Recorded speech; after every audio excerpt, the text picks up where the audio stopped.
Hey there, let me share with you some of my favorite features of this Craftsman Shop Vacuum. First of all, comes with a nice long hose, very flexible. Next thing I really like is all the different attachments that it comes with. These extension pieces, it comes with 3 of those.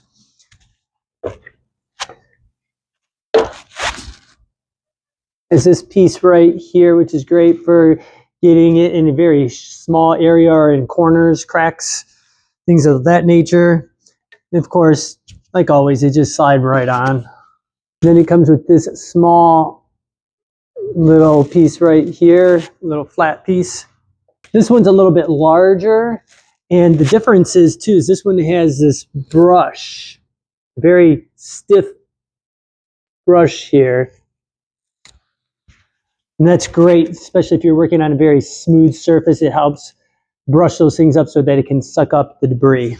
Comes with these nice caster wheels, multi-directional. It's easy to pull around wherever you're working.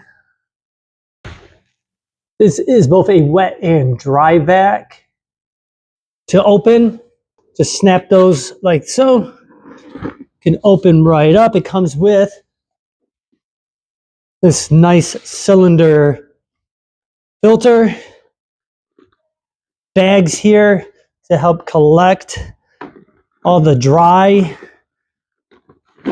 debris that you are vacuuming up.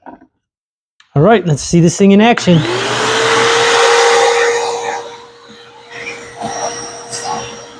As you can hear right there, it has a very strong motor in it. Great suction power, works very well. Another cool feature is the way this handle is designed. You can actually wrap the cord right around it like so. And it comes with the little clip here to keep the cord nice and snug. Another cool little thing is right above each wheel, you have a place where you can store your accessories. So if you're looking for a nice shop vac, can't go wrong with this Craftsman. Served me very well.